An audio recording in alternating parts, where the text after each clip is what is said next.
नमस्कार साथियों, मैं विनय हार्दिक स्वागत करता हूं आपका अपने YouTube चैनल उत्कृष्ट एकेडमी अयोध्या पर।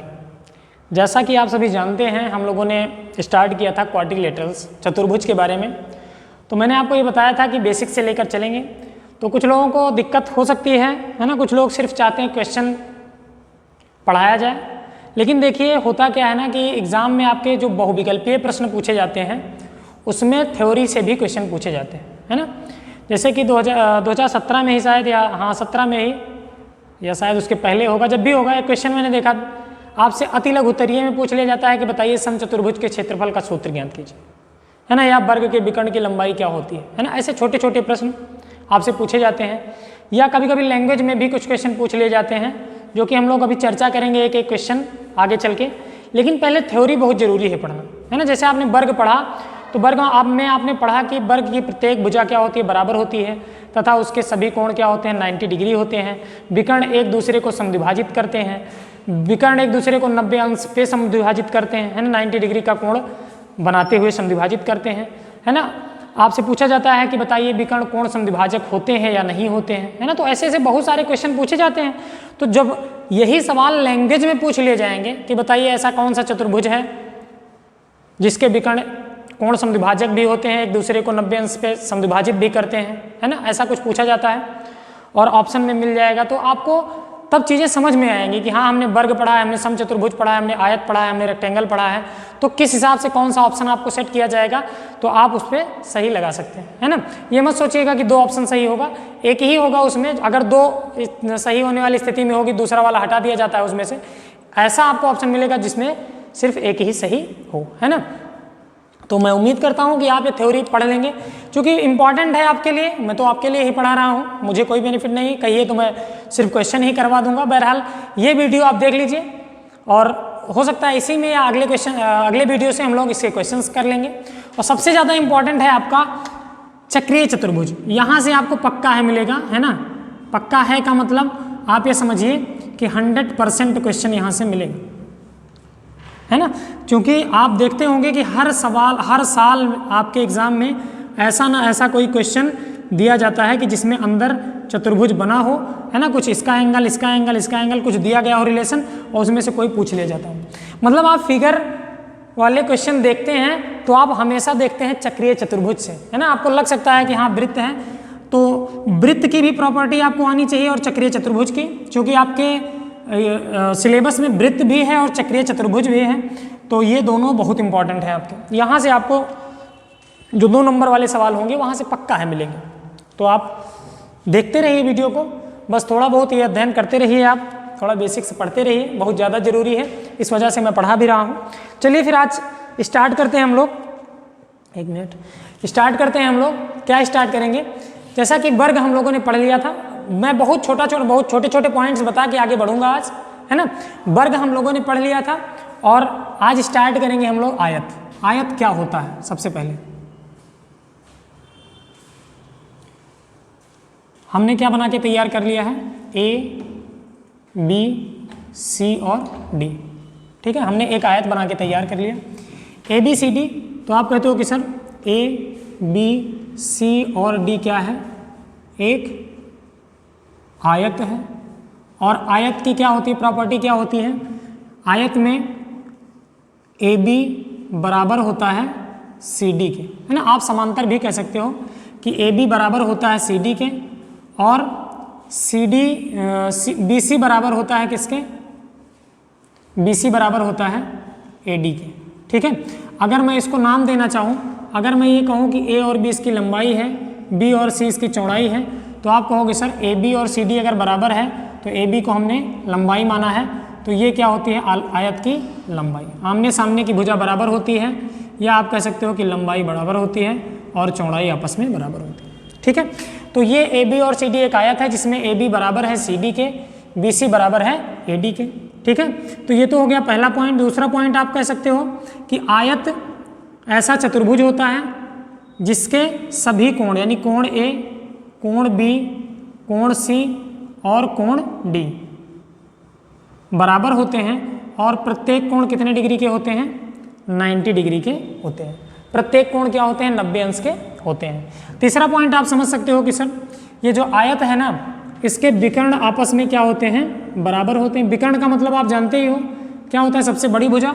इसको निकालना भी मैंने बताया था आपको कि आयत की सबसे बड़ी भुजा की बात की जाए, देखिएगा A, B और C, तो इसमें आप कहोगे सर ये तो है B और ये क्या है L, तो मैंने बताया था पाइथागोरस प्रमेय से ये क्या हो जाता है √L² प्लस B², यानी कि ये जो विकर्ण है, ये वाला विकर्ण AC और विकर्ण BD आपस में क्या होंगे, बराबर होंगे। ये बात आप ध्यान दीजिएगा, विकर्ण क्या होते हैं, विकर्ण आपस में बराबर होते हैं। और एक साथ साथ ये भी जानते रहिएगा, और एक दूसरे को समद्विभाजित करते हैं। देखिए मैंने वर्ग में भी बताया था आपको कि विकर्ण क्या होते हैं, बराबर होते हैं और एक दूसरे को समद्विभाजित करते हैं। इसको आप ऐसे लिख सकते हैं कि AC बराबर होता है किसके, BD के, और ये क्या होता है √L² प्लस B²।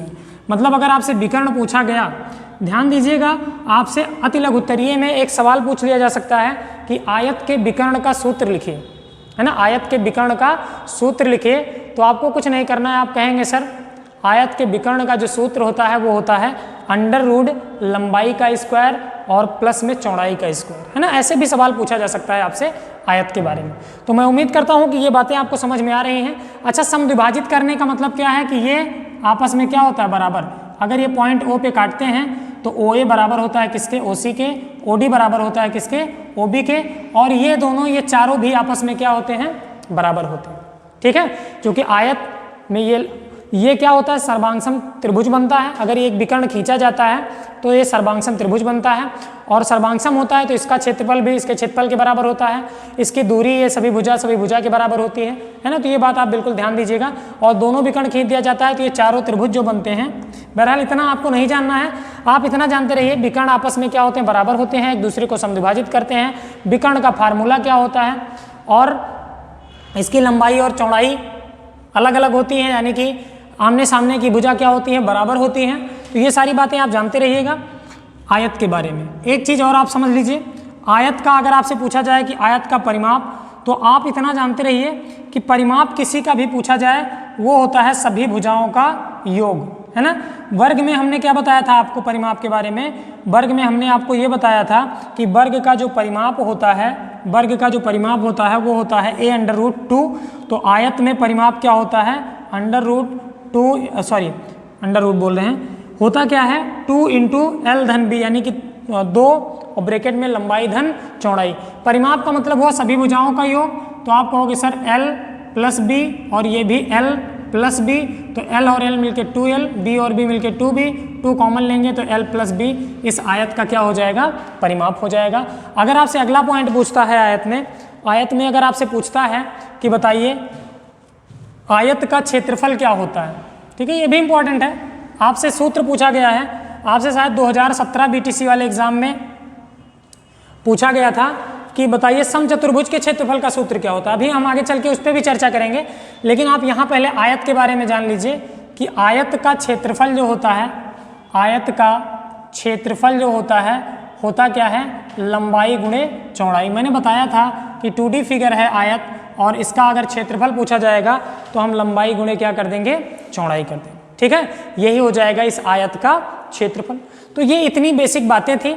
आयत का क्षेत्रफल क्या होता है, परिमाप क्या होता है, ज्योमेट्री से रिलेटेड इसकी दोनों भुजाएं, आमने सामने की भुजाएं क्या होती हैं, बराबर होती हैं। समांतर भी कह सकते हैं, समांतर भी होती हैं, बराबर भी होती हैं, लेकिन हम ज़्यादातर समांतर चतुर्भुज में कहते हैं।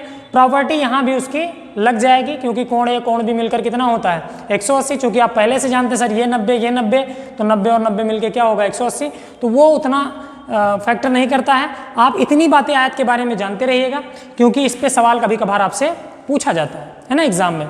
अभी वही एग्जाम में BTC के एग्जाम में कुछ 2 साल पहले शायद या 1 साल पहले वाले एग्जाम में पूछा गया है, आपसे कह दिया गया है कि एक सवाल कि यदि किसी वर्ग का विकर्ण की लंबाई 5√2 हो। देखो आपसे सवाल ऐसे पूछा गया कि वर्ग के विकर्ण की लंबाई, 1 नंबर में सवाल ये पूछा गया है विकर्ण की लंबाई 5√2 हो तो बताइए उसकी भुजा क्या होगी। तो आप जानते हो कि सर इसका सीधा सीधा मतलब है कि हमें सूत्र पता है कि नहीं। हमें सूत्र अगर पता है कि विकर्ण की लंबाई होती है a√2, वर्ग के विकर्ण की लंबाई क्या होती है a√2, जहां पर a क्या है वर्ग की भुजा, और a√2 का ही मान दिया गया है कितना 5√2। तो आप कहते हो सर √2 से √2 कट गया तो a का जो मान आ गया वो कितना आ गया 5, और यही a क्या है, यही a है उसकी भुजा। अगर क्षेत्रफल पूछता तो आप कहते सर वर्ग का क्षेत्रफल भुजा का स्क्वायर होता है, इसलिए 5 का स्क्वायर कर देंगे और 25 सेंटीमीटर स्क्वायर या मीटर स्क्वायर जो भी दिया होता वो आपका आंसर हो जाता है ना। तो इस तरीके से आप निकालते हैं। मैं उम्मीद करता हूँ कि ये बात भी आप अच्छे से समझ गए हों, है ना। जल्दी जल्दी पढ़ते हैं, बस जो इंपॉर्टेंट पॉइंट है बहुत ज़्यादा नहीं पढ़ना है आपको, बस बेसिक प्रॉपर्टी जानते रहना है। क्योंकि रिवीजन आप कर रहे हैं तो रिवीजन में इस तरीके से आप एक एक पॉइंट इसको पढ़ते हुए चलिएगा। अगला पॉइंट आता है हमारा आयत में, बस इतना सा आप पढ़ते रहिए। हैं तो बहुत सारी चीज़ें आयत में, लेकिन जो आपसे आपके एग्जाम से संबंधित है उतना आप पढ़िए, ज़्यादा नहीं। अभी मैं क्वेश्चन भी करवाऊँगा इस पर।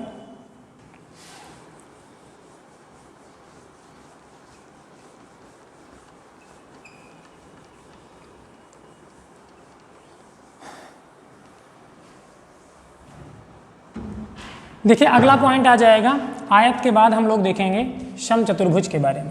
समचतुर्भुज इंपॉर्टेंट है, यहाँ से सवाल आपसे पूछ लिया जाता है, यहाँ से भी कहीं से भी सवाल वर्ग आयत चतुर्भुज जितने भी हैं सबसे पूछा जाता है। लेकिन इतना ध्यान दीजिएगा कि क्षेत्रफल जब पूछा जाएगा तो वो समलंब से ही पूछा जाता है, क्योंकि समलंब का क्षेत्रफल पूरा टॉपिक ही दिया गया है अलग से ही, तो उसको आपको बहुत ज़्यादा ध्यानपूर्वक पढ़ना होगा उसको भी, और यहाँ से भी आपको पढ़ना है। समचतुर्भुज के बारे में अगर आप पढ़ें समचतुर्भुज क्या होता है तो आप कहेंगे सर ऐसा चतुर्भुज, है ना, ऐसा चतुर्भुज जिसकी सभी भुजाएं क्या होती हैं बराबर होती हैं, लेकिन प्रत्येक कोण 90 डिग्री पर प्रतिच्छेद नहीं करता है, उस चतुर्भुज को हम क्या बोलते हैं समचतुर्भुज, है ना।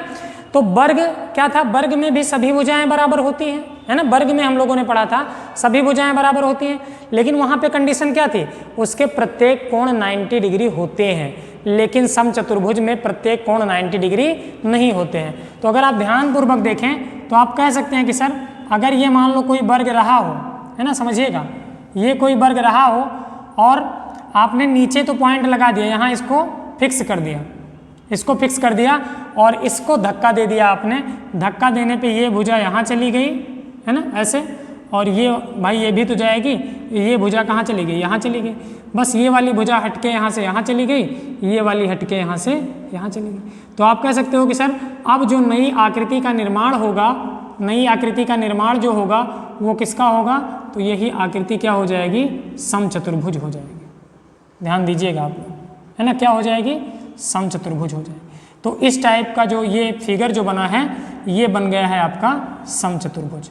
ठीक है, समचतुर्भुज का मतलब क्या हुआ कि ऐसा चतुर्भुज जिसकी सभी भुजाएं क्या होंगी बराबर होंगी, A, B, C और D, लेकिन ये जो कोण था ये कोण यहाँ पे 90 डिग्री नहीं होगा। ठीक है, ध्यान दीजिएगा, ये 90 डिग्री नहीं होगा, तो ये क्या कहलाएगा समचतुर्भुज कहलाएगा। आप वर्ग अगर कन्फ्यूजन में एक सवाल आपसे पूछा जाता है कभी कभार, पता नहीं आपके यहाँ पूछा जाए या नहीं, अगर आपसे कभी पूछा जाए कि क्या वर्ग एक समचतुर्भुज हो सकता है, तो आप बता सकते हैं कि हाँ सर वर्ग एक समचतुर्भुज हो सकता है, लेकिन ये समचतुर्भुज कभी वर्ग नहीं हो सकता है ना। तो ये बात ध्यान दीजिएगा आप, क्योंकि वर्ग में भी क्या है सभी भुजाएं क्या हैं समान हैं। ठीक है, यहाँ पे प्रत्येक कोण 90 डिग्री है तो इसको स्पेशल आप वर्ग कहते हैं, लेकिन यहाँ पे 90 नहीं है तो ये क्या है समचतुर्भुज। तो समचतुर्भुज इसको भी कह सकते हैं आप, है ना, ये बात ध्यान दीजिएगा बिल्कुल। ठीक है, चलिए फिर आगे बढ़ते हैं। तो समचतुर्भुज होता क्या है, तो आप सीधा सीधा कहेंगे सर ऐसा चतुर्भुज जिसमें सभी भुजाएं क्या होती हैं बराबर होती हैं, यानी कि AB बराबर होगा BC के, और जो कि बराबर होगा CD के, और बराबर होगा AD के। ठीक, तो ये तो हो गया पॉइंट नंबर 1, सभी भुजाएं बराबर होती हैं। ठीक है, विकर्ण एक दूसरे को परस्पर समद्विभाजित करते हैं, ध्यान दीजिएगा, मतलब अगर ये पहला विकर्ण है D1 और ये दूसरा विकर्ण है क्या D2, यहाँ पे विकर्ण एक दूसरे के बराबर नहीं होते, है ना, विकर्ण बराबर नहीं होते। दूसरा पॉइंट ध्यान दीजिएगा, विकर्ण क्या है बराबर नहीं होते, नहीं होते हैं। ये जरूर जानते रहिएगा क्योंकि लैंग्वेज में सवाल यहां से पूछा जा सकता है। तथा एक दूसरे को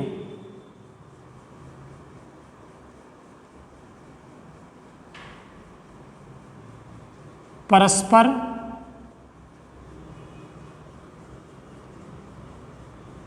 समद्विभाजित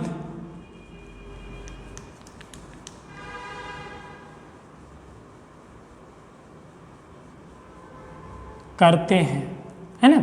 इसका मतलब क्या हुआ आप समझिएगा, समद्विभाजित करते हैं, परस्पर समकोण पर भी लिख लीजिए, ये बहुत इंपॉर्टेंट पॉइंट है।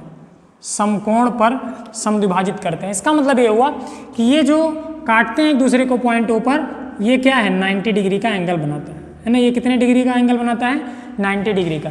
तो ध्यान दीजिएगा कि विकर्ण बराबर तो नहीं होते हैं, एक दूसरे को समद्विभाजित करने का मतलब ये अलग अलग, यानी कि एक दूसरे को समद्विभाजित, ये पॉइंट O जो है इसको बराबर बराबर भागों में डिवाइड करता है। मतलब अगर ये D1 है तो ये वाली दूरी O से लेकर C तक D1/2 हो जाएगी और O से लेकर A तक भी क्या हो जाएगी D1/2। और अगर ये यहाँ से यहाँ तक D2 है पूरा तो ये होगा D2/2 और ये हो जाएगा D2/2। इसको ऐसे समझिए कि ये कोई समचतुर्भुज है और इसके विकर्ण हैं, इनकी लंबाई ये 8 सेंटीमीटर है और ये 6 सेंटीमीटर लंबा है। तो O से लेकर यहाँ तक की दूरी ये 3 सेंटीमीटर, ये भी क्या हो जाएगी 3, और ये 4 हो जाएगा तो ये भी क्या हो जाएगा 4, क्योंकि पूरा कितने का है 8 का है ना। तो इस तरीके से आप इसको समझिएगा, ठीक। तो ये है आपका समचतुर्भुज के बारे में, ठीक है। समचतुर्भुज में ये पॉइंट याद रखना है कि समकोण पर समद्विभाजित करते हैं। सवाल लैंग्वेज में कभी कभार पूछ लिया जा सकता है ना। तो ये बात आप बिल्कुल याद रखेंगे, ठीक। विकर्ण बराबर नहीं होते, ठीक है। विकर्णों का योगफल, एक पॉइंट और आप याद रखिएगा, विकर्णों के वर्गों का योगफल समचतुर्भुज में होगा क्या, एक पॉइंट और याद रखिएगा, विकर्णों के वर्गों का योगफल। यहां से एक सवाल पूछा गया है, मैं अभी करवाऊंगा आपको वो सवाल, आपके एग्जाम में यहां से एक सवाल पूछा गया है। अगर ये बात आपको पता होगी तो आप और आसानी से, भाई अगर हमें प्रॉपर्टीज पता होती हैं तो हमारा क्वेश्चन आसानी से लग जाता है। तो आप लग तो वैसे भी जाएगा अलग तरीके से, अगर ये नहीं पता होगा तब भी वैसे फिगर से ही लगा लेंगे आप, लेकिन अगर ये पता होगा तो आपको कुछ करने की जरूरत नहीं होगी। विकर्णों के वर्गों का योगफल सभी भुजाओं के वर्गों के योगफल के बराबर होता है ये बात ध्यान दीजिएगा, है ना। अभी मैंने कहा कि सभी भुजाएं बराबर होती हैं, मतलब हम मान लेते हैं कि इसकी सभी भुजाएं क्या हैं A हैं, ठीक। और विकर्ण हमने माना ही है कि D1 और D2 है। तो विकर्णों के वर्गों का योगफल का मतलब क्या हुआ, D1 का स्क्वायर और D2 का स्क्वायर करके क्या कर दें, जोड़ दें, यानी D1 square plus D2 square बराबर कर दें। तो सभी भुजाओं के वर्गों का योगफल, मतलब ये A है तो इसका भी स्क्वायर कर दें, दूसरी भुजा भी A है इसका भी स्क्वायर, तीसरी भुजा भी A है इसका भी स्क्वायर, चौथी भुजा भी A है इसका भी स्क्वायर कर दें और सबको जोड़ दें। तो ये कितना आएगा, तो आप कहोगे सर 4 बार A को आपने वर्ग करके जोड़ा है तो 4A स्क्वायर इसका उत्तर आ जाएगा, यानी कि यहाँ से आ जाएगा ये 4A स्क्वायर। तो आप ध्यान दीजिएगा, आप बिल्कुल ध्यान दीजिएगा कि अगर आपसे कह दिया जाता है कि D1 square plus D2 square, D1 square plus D2 square बराबर क्या होता है, तो आप याद रखेंगे ये होता है 4 × A स्क्वायर। अच्छा, ऐसे इसको और अलग तरीके से भी पूछ लिया जाता है। आपसे कहा जाएगा एग्जाम में कि बताइए यदि ABCD एक लघुत्तरीय में आपका 2 नंबर का भी सवाल आ सकता है कि ABC और D, और या तो 1 नंबर का ही आएगा जो भी होगा। ABCD एक चतुर्भुज है, समचतुर्भुज है, तो AC स्क्वायर और प्लस BD स्क्वायर बराबर क्या होगा, और ऑप्शन में आपको अलग अलग ऑप्शन दिए गए होंगे। तो आप बिल्कुल याद रखिएगा, आपको करना क्या है, आप कहेंगे सर सभी भुजाओं के वर्गों का योगफल यानी कि AB स्क्वायर और प्लस क्या हो जाएगा BC स्क्वायर प्लस क्या हो जाएगा CD स्क्वायर और प्लस क्या हो जाएगा DA स्क्वायर, है ना। लेकिन कभी कभी तो ऐसा दिया होगा, लेकिन ऐसा ज़्यादातर समांतर चतुर्भुज में दिया जाता है। आपको पता है कि sir AB BC CD DA बराबर है, तो BC भी देखो ए बी के बराबर है ये बी सी भी, ए बी के बराबर ये सी डी भी है, ए बी के बराबर ये डी ए भी है, तो आपको करना क्या होगा, वहाँ पे A B square plus B C की जगह पे भी ए बी रख देंगे, A B square plus C D की जगह पे भी ए बी रख देंगे। क्यों रख रहे हैं, क्योंकि ये सभी क्या हैं, बराबर हैं। तो आप कहेंगे सर प्लस डी ए की जगह पे भी क्या रख देंगे, ए बी स्क्वायर, तो ये A B A B A B A B 4ab square हो जाएगा। तो आप कहोगे सर कि ये हो जाएगा a c square plus b d square बराबर 4ab स्क्वायर। ऐसा आपके एग्जाम में कभी कभार हो सकता है आ जाए, या ये इस तरीके से आप इसको याद रखेंगे तो ये भी आपका अगर मिल जाएगा तो आप कर पाएंगे, समचतुर्भुज से रिलेटेड ऐसा क्वेश्चन आप कर पाएंगे, है ना। तो ये है। अच्छा, एक सवाल इस पे ऐसे पूछा जाएगा, मैं बता देता हूँ कि कैसे पूछा जाएगा। दोनों विकर्ण दे दिए जाएंगे, है ना।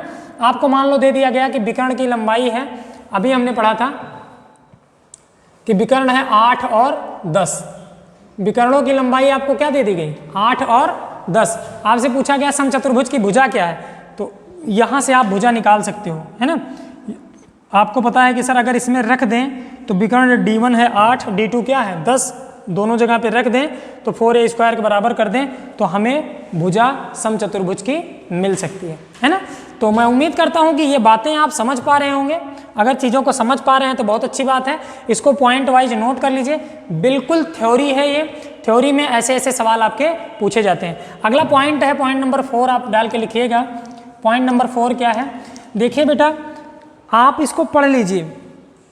यहाँ से आपको टेट में भी सवाल सेम एज इट इज़ यही सवाल, अगर आप BTC अच्छे से पढ़ लेते हैं तो आपको टेट की कोचिंग करने की ज़रूरत नहीं पड़ती है ना। हाँ बिल्कुल याद रखिएगा, BTC अगर अच्छे से पढ़ लेते हैं, इस तरीके से आप पॉइंट वाइज चीज़ों को पढ़ लेते हैं तो यही सारी चीज़ें आगे चल के आपके एग्जाम्स में पूछी जाती हैं, है ना। वैसे तो आप पहले से ही जान रहे हैं कि सर अगर हम हाई स्कूल ही अच्छे से किए होते तो ये पढ़ने की ज़रूरत नहीं थी, है ना, क्योंकि BTC में हाई स्कूल लेवल का भी सवाल आता नहीं है, 6, 7, 8 लेवल का सवाल आता है, 4, 5 लेवल का। तो कुल मिला के आपको याद ये रखना है कि अगर अभी भी हमसे गलती हुई, पुरानी कुछ हमसे गलतियां हुई हैं तो उन्हें सुधारने का वक्त आ गया है। तो अभी इनको पॉइंट वाइज पढ़ लेते हैं एक एक करके, और जो कि आगे भी बेनिफिशियल होंगे हमारे लिए।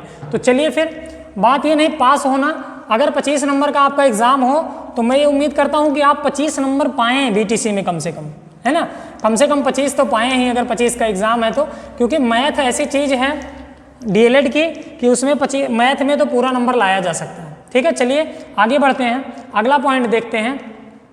अगला पॉइंट क्या है, और एक खास बात कि हम तो फिर भी पढ़ाते हैं, कुछ चीज़ें हो सकता है छूट जाती हो, तो यहाँ पढ़ा देने का मतलब यही नहीं कि आप इसी पे रुक जाएं, और भी आप देखें चीज़ों को। मैं देखता हूँ कि बहुत बच्चे आजकल क्वेश्चन भी भेजते हैं कि सर लगा दीजिए, मुझे मौका रहता है तो मैं लगा के भेजता भी हूँ। और अभी जिनका नहीं बता पाया हूँ, हो सकता है आने वाले समय में मैं वही व्हाइट बोर्ड पे सॉल्व भी करवा दूँ, उनका प्रश्न ले लूँगा मैं। तो कुल मिला के आप ये जानिए कि आपको कोई भी एग्ज़ाम हो, आप लगातार लगे रहिए, मेहनत करिए, नहीं तो काम होगा नहीं। और एक बात आपको पता है कि अभी 3rd सेमेस्टर जो आपका प्रमोट हुआ है ना, 4th सेमेस्टर के अंकों पे ही आपको वहाँ पे अंक मिलेंगे। तो आप ये मान के चलिए कि एक पढ़ने से आपको 2-2 का लाभ हो रहा है ना। 3rd सेमेस्टर का भी नंबर आपका बढ़ेगा, तो इसको आप थोड़ा सीरियस होकर पढ़िए। पॉइंट नंबर 4 की बात मैं कर रहा था। पॉइंट नंबर 4 क्या आएगा, आपसे पूछ लिया जाता है कि समचतुर्भुज का क्षेत्रफल बताइए। समचतुर्भुज का क्षेत्रफल। तो आप बिल्कुल ध्यान रखिएगा कि सर समचतुर्भुज का क्षेत्रफल होता है 1/2 D1 इंटू D2, यानी कि विकर्णों का गुणनफल। ये क्वेश्चन आपके एग्जाम में पूछा गया है ना। BTC में यही 1 नंबर का सवाल पूछा गया है, 1 अंक का सवाल यही पूछा गया है कि बताइए समचतुर्भुज का क्षेत्रफल क्या होता है। तो आप यहीं से आइडिया लगाइए कि अगर समचतुर्भुज का क्षेत्रफल उस बार पूछा तो हो सकता है अगली बार समांतर चतुर्भुज का पूछ ले, हो सकता है अगली बार आपसे पूछ ले कि बताइए वर्ग का क्षेत्रफल क्या होता है, आयत का क्षेत्रफल क्या होता है, समलंब का क्षेत्रफल क्या होता है। तो 1 नंबर का सवाल आपसे पूछा जा सकता है। तो समचतुर्भुज के क्षेत्रफल का फार्मूला आप बिल्कुल याद रखिएगा कि सर समचतुर्भुज का क्षेत्रफल क्या होता है, विकर्णों का गुणनफल बटे 2 या 1/2 D1 इंटू D2। और ये D1 और D2 हैं क्या, तो ये D1 और D2 जो हैं ये समचतुर्भुज के क्या हैं, विकर्ण हैं। हमने अभी आपको बताया था। अगर आपसे कहा गया कि किसी समचतुर्भुज के विकर्ण 8 और 10 हैं तो उसका क्षेत्रफल बताओ, तो अगर ये फार्मूला आपको याद होगा तो आप आसानी से कहेंगे सर 1/2, पहला विकर्ण 8 दिया गया, दूसरा 10 दिया गया, 2 से ये 4 बार में 10 और चौक 40, तो आपका 40 मीटर स्क्वायर या सेंटीमीटर स्क्वायर जो भी आपका दिया गया होगा यूनिट आप निकाल देंगे आसानी से। मैं उम्मीद करता हूँ कि ये बात भी आप अच्छे से समझ पाए होंगे। ठीक है, तो समचतुर्भुज में इतने पॉइंट थे, आप इनको समझते रहिएगा, करते रहिएगा और आगे बढ़ते हैं हम लोग अगले पॉइंट की तरफ। मैं आशा करता हूँ कि आप लोग समझ पा रहे होंगे, है ना, समझ पा रहे होंगे और वीडियो को देख रहे होंगे। और थोड़ा सा कंजूसी आप लोग करते हैं, अगर देखते भी हैं तो मुझे बताते नहीं कि हाँ सर मैंने पूरा वीडियो देखा है ना, या सर मुझे बढ़िया लगा पढ़ने में, या सर ये चीज़ हमें नहीं समझ में आई। जो भी आपके अंदर समस्या है वो एक बार ज़रूर हमें बताएं, है ना। चलिए आगे बढ़ते हैं, हम लोग अगले पॉइंट की तरफ बढ़ते हैं, जो कि होगा अगला हमारा पॉइंट। कौन सा चतुर्भुज? समांतर चतुर्भुज। अब ज़्यादा नहीं बचा है, बहुत थोड़ा थोड़ा सा बात करनी है हम लोगों को। इसके बाद हम लोग डायरेक्ट क्वेश्चंस पे ही आएंगे। ठीक है, क्वेश्चंस के लिए मैं अलग हो सकता है एक वीडियो आपके लिए बनाऊँ इस बार इस पे। और आप लोग चिंता ना करिए, मैं पूरी कोशिश करूँगा कि जो इम्पॉर्टेंट आपके टॉपिक्स हैं उनसे मैं वीडियोज उनका तो ज़रूर बना दूँ और पूरा करवा दूँ आपका।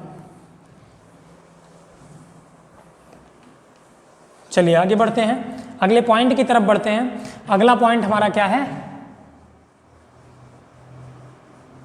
समांतर चतुर्भुज। ठीक है, समांतर चतुर्भुज जिसे आप क्या बोलते हो? पैरेललोग्राम, यानी कि समांतर चतुर्भुज। जैसे वर्ग को ढकेल दिया गया था, अगर आप आयत को धक्का दे देते हैं तो वो क्या बन जाता है? समांतर चतुर्भुज। इसका समांतर चतुर्भुज क्या हो जाएगा? तो आप कहेंगे sir A B C D क्या है? एक समांतर चतुर्भुज है जिसमें ए बी और सी डी क्या होते हैं? ए बी समांतर होता है किसके? सी डी के। और आप कह सकते हो कि सर ए बी बराबर भी होता है किसके? सी डी के। कोई गलती नहीं है ना। या बी सी समांतर होता है ए डी के। आप कह सकते हो कि सर ये, अच्छा ये दो लाइन जो मैं खींच दे रहा हूँ ये जानते होंगे आप लोग, इसे क्या डिनोट करता है? ये कि पैरेलल है, समांतर है ना। तो इस तरीके से आप कह सकते हो कि बी सी बराबर भी है किसके? ए डी के। ठीक, तो ये बात बिल्कुल आप याद रखिएगा कि ए बी समांतर होता है सी डी के और बी सी समांतर होता है ए डी के। आगे बढ़ेंगे हम लोग अगले पॉइंट की तरफ। तो ये तो हो गया पहला पॉइंट। अच्छा बेटा ध्यान दीजिएगा कि हम लोगों ने पढ़ा था आयत में कि आयत में आमने सामने की भुजाएं क्या होती हैं? बराबर होती हैं और प्रत्येक कोण 90 डिग्री का होता है। तो मैंने आपको बताया था कि यहाँ पे ऐसा नहीं होगा, यहाँ पे जो कोण होंगे वो 90 डिग्री नहीं होंगे। यानी कि अगर आप ये कहें कि ए बी, कोण बी, कोण सी और कोण डी, तो ये जो हैं बराबर नहीं होते हैं। आयत में क्या था कि सभी कोण बराबर होते थे और कितने कितने अंश के होते थे? 90 डिग्री के, 90 अंश के होते थे। लेकिन समांतर चतुर्भुज में सभी कोण बराबर नहीं होते हैं, है ना। ऐसा नहीं हो सकता है कि ए बी और सी और डी ये सब बराबर हो। ठीक है, सभी कोण बराबर नहीं होते हैं। मतलब ये इक्वल, ऐसे अगर आप कहें कि ए और बी बराबर नहीं होते, ए और बी बराबर नहीं होते, सी बी और सी बराबर नहीं होते, सी और डी बराबर नहीं होते, ये एक दूसरे के बराबर नहीं होते। लेकिन ध्यान दीजिएगा ऐसा तो नहीं होता है, लेकिन ऐसा जरूर होता है कि आमने सामने के, ठीक है, ध्यान दीजिएगा, मिटा के लिख देता हूँ कि अगला पॉइंट क्या है। तो था पॉइंट नंबर 1 कि समांतर होती हैं आमने सामने की भुजाएं। पॉइंट नंबर 2 आप ये कह सकते हो कि प्रत्येक कोण बराबर नहीं होते हैं, बराबर नहीं होते हैं।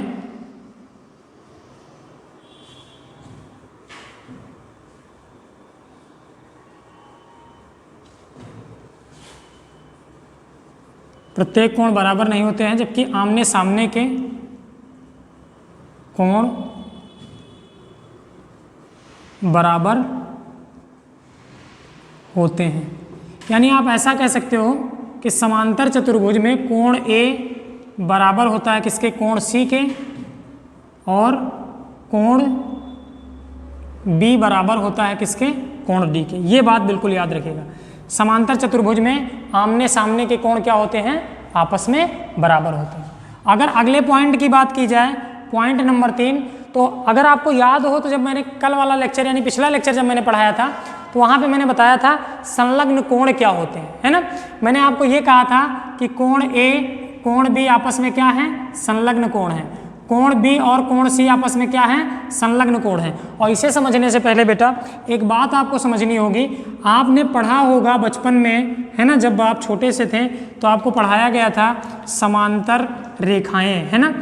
आप बहुत ज़्यादा जानते थे, है ना, समांतर रेखाओं के बारे में। और किसी रेखा के बारे में तो नहीं मैं कह सकता हूँ, लेकिन समांतर रेखा के बारे में आप जरूर जानते होंगे, है ना। समांतर रेखा ये ए बी और ये मान लो सी और डी थी।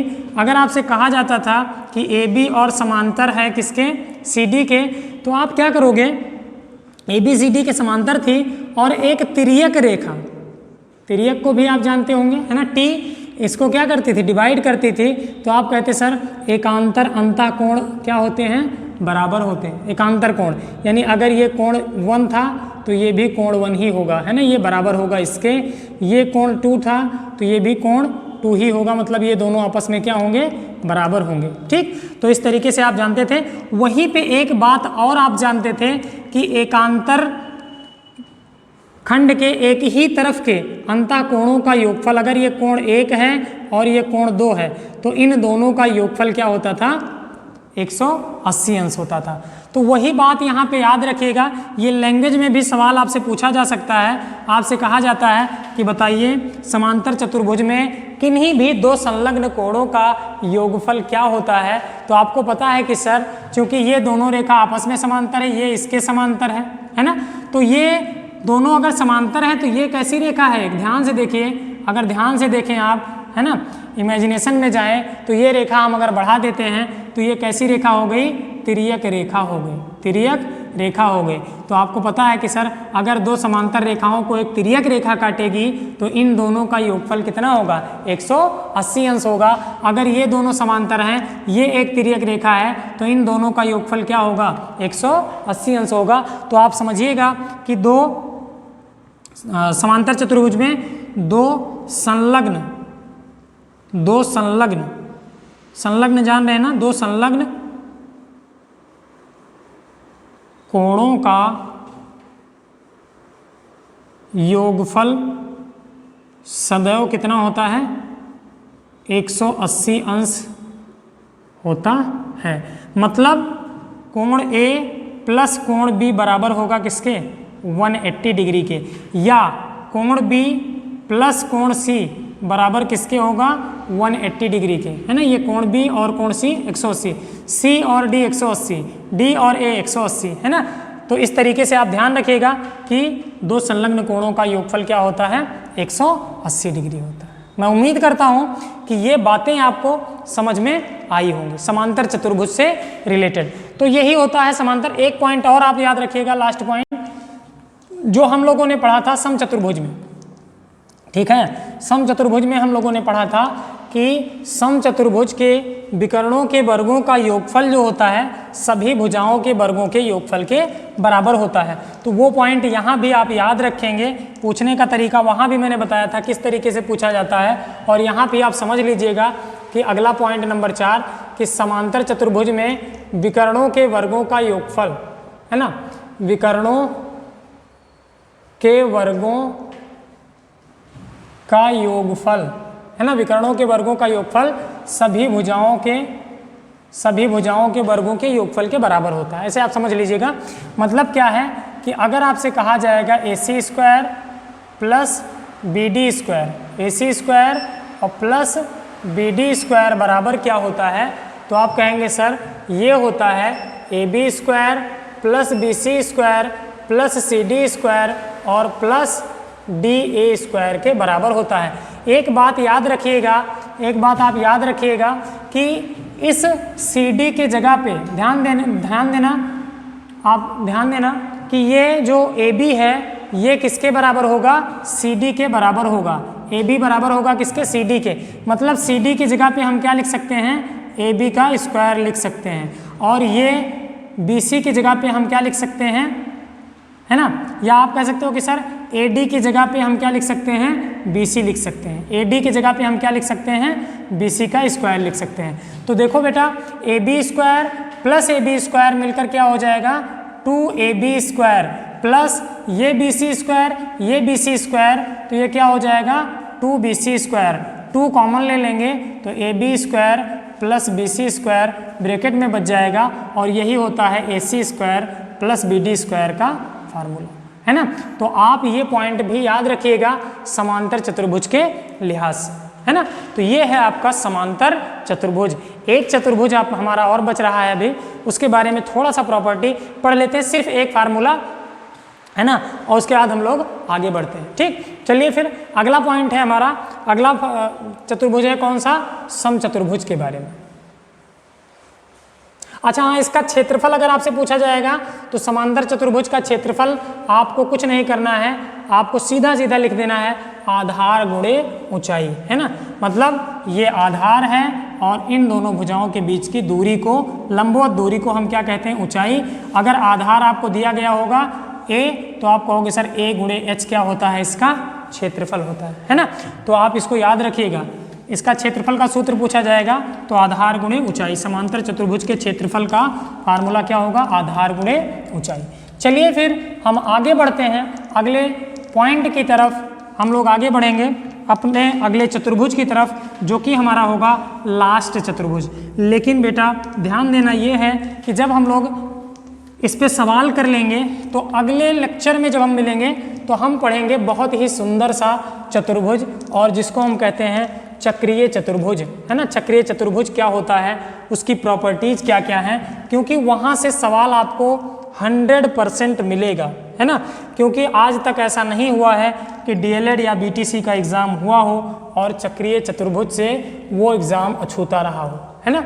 तो आप जानते भी हैं कि सर वो बहुत इम्पॉर्टेंट है, तो उसके बारे में भी हम लोग पढ़ लेंगे, लेकिन एक एक करके। चलिए फिर अगला जो पॉइंट है, अगला पॉइंट है समलंब। अगला पॉइंट है समलंब, समलंब चतुर्भुज, समलंब चतुर्भुज।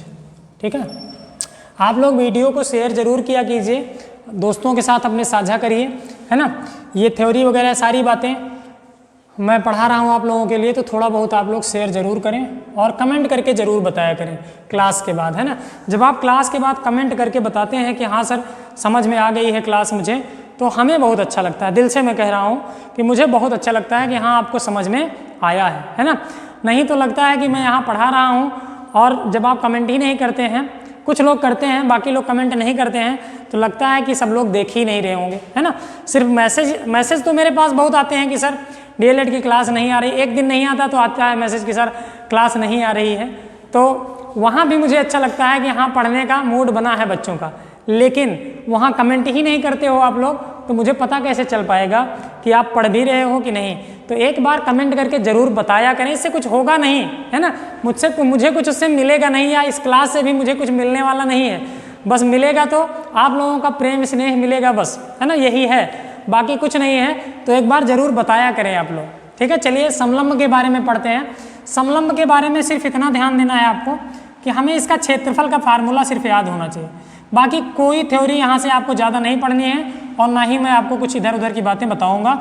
अगर आपको इसे पढ़ना होगा तो और जो क्लासेज होंगी अभी जब मैं पढ़ाऊँगा, टेट सीटेट या और भी चीज़ों की क्लासेज, SSC वाली क्लासेज, या आप UPSI या रेलवे वाली पढ़ेंगे, तो वहाँ पे इसके बारे में और ज़्यादा पढ़ेंगे, हर एक प्रॉपर्टी के बारे में। लेकिन चूँकि आपके यहाँ सिर्फ क्षेत्रफल से रिलेटेड सवाल इससे पूछा जाता है, तो आप ध्यान ये दीजिएगा कि सर अगर ये ABCD एक समलंब है, तो पहला पॉइंट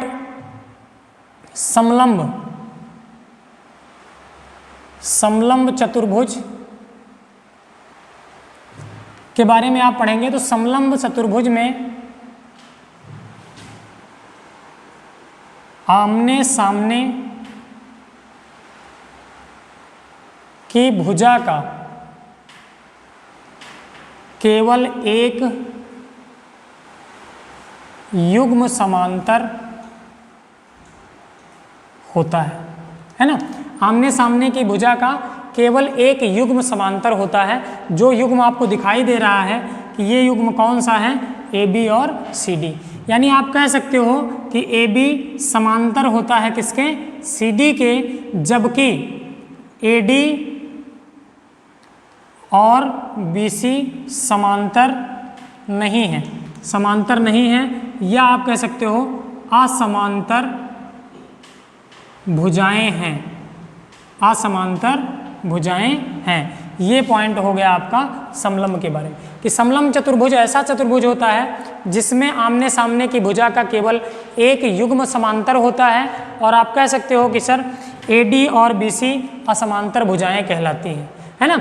अगर मैं ये मान लूँ कि ये AB जो है इसको मैंने A के बराबर कर दिया और इस CD को मैंने B के बराबर, या X के या Y के, जो भी आपकी इच्छा करें, है ना।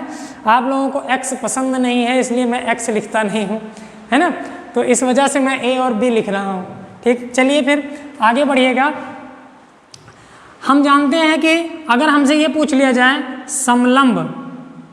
समलंब का क्षेत्रफल, तो आपको क्या करना है, समलंब के क्षेत्रफल के लिए आप कहेंगे सर अगर, हाँ एक चीज़ और जानिएगा, एक बात और आप ध्यान रखिएगा, हाँ ये यहाँ पे विकर्ण भी बराबर नहीं होते हैं।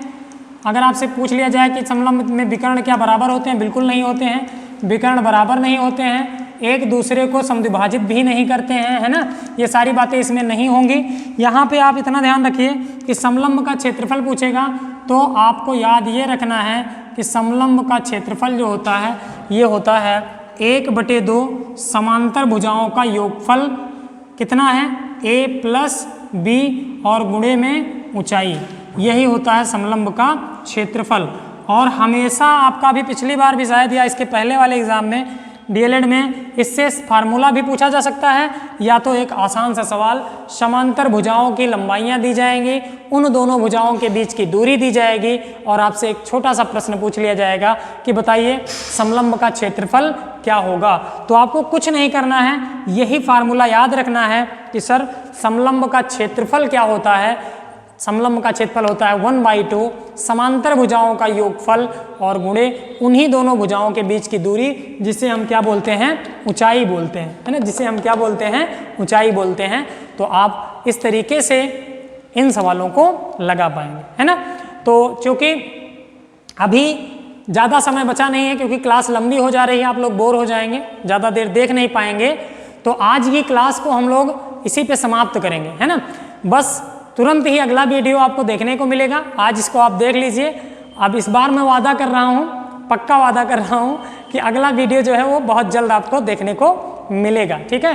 बाकी उम्मीद है कि आप लोग शेयर करेंगे, लाइक करेंगे और कमेंट करके ज़रूर बताएंगे कि ये क्लास कैसी लगी। क्लास बंद करने के बाद आपको कमेंट करना है, हाँ सर ये क्लास मुझे समझ में आ गई। ठीक, चलिए फिर आज के लिए इतना ही। Thank you, bye bye, take care.